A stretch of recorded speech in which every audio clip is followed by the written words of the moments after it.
Et c'est le moment de notre grand format de ce journal. Il est consacré au processus de fabrication des tampons et leur usage au sein des administrations publiques et privées. Dans les deux cas, le sceau, le cachet ou le tampon sont utilisés pour authentifier des documents. Ils sont souvent retranchés dans les tiroirs, dans les sacs ou même abandonnés à la portée des usagers. Le dossier d'enquête signé Garibou Pérou nous donne l'occasion de mieux comprendre l'utilisation de ces outils.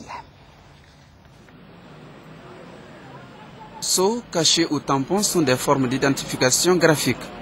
Utilisés à l'origine pour signer les actes officiels des empereurs, aujourd'hui ils sont utilisés dans les administrations et dans les secteurs privés. On voit beaucoup de gens se spécialiser dans la confection informelle et cachée. Nous confectionnons les cachets selon l'adresse de ceux qui viennent chercher ce cachet-là. Et il y a certains cachets que nous ne faisons pas sans des bons de commande. Donc là, on les amène au labo. Les cachets signifient-ils grand-chose à tous les citoyens? Pourtant, les ateliers de confection ne cessent de se multiplier partout à travers la ville. J'ignore vraiment le cachet et son utilité m'échappe, malgré que je le vois. Si les sceaux ne sont pas parfaitement connus ailleurs, ici ils témoignent un parfait engagement de l'homme. C'est bien cet engagement qui leur offre une valeur juridique. Le cachet a une valeur juridique parce qu'on ne peut pas montrer un papier comme ça à une grande autorité sans les cachets. Sans les cachets, on ne peut pas te croire. Mais si tu as les cachets sur les papiers, on sait que vraiment c'est cette structure qui a envoyé ces papiers pour qu'on puisse l'aider dans ses actions. Beaucoup de cachets sont importés de la Chine ou de la France. Leurs formes sont très diverses. C'est pourquoi la confection demande un long processus et exige l'usage des outils logistiques. Pour la fabrique du cachet, d'abord on commence par la saisie avec un logiciel qui s'appelle Corel. Maintenant, après la saisie, on l'imprime sur une calque dont on appelle film. Maintenant, après cette partie, on l'amène à la foule. On a une matière visqueuse dont on appelle les résines. C'est à partir de cette matière qui est même à la base même du cachet, qui donne une forme qui peut se mettre sur les papiers. Dans l'espace administratif de notre pays, il y a 3 genres de sceaux et chacun a ses caractéristiques. Il y a le sceau de l'État, les sceaux officiels et les sceaux privés.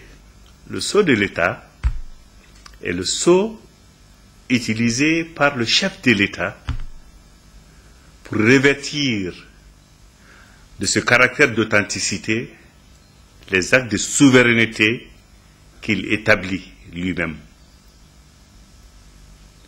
Alors les sceaux officiels, comme les timbres secs, sous forme de presse et cachets, des institutions de la République, des cours et tribunaux, des greffiers notaires, des commissaires-priseurs, des huissiers, des administrations et des autorités publiques, portent les mêmes caractéristiques que le sceau de l'État.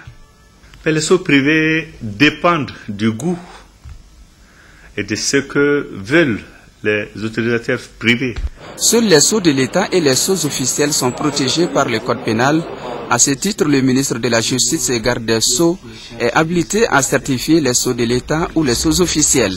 C'est le ministre de la Justice qui est le gardien exclusif des sceaux de l'État. Dans certains pays d'ailleurs, avant d'être ministre de la Justice, vous êtes garde des Sceaux.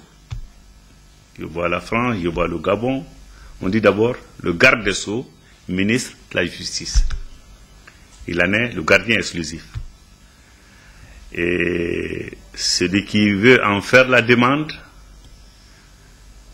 qui va obtenir un sceau, même les administrations publiques, même les départements ministériels, font la demande au garde des Sceaux, qui l'autorise à les confectionner. Pour le code pénal, l'usage faux des sceaux protégés est un acte grave. Par conséquent, les mesures de répression sont présentes contre l'auteur.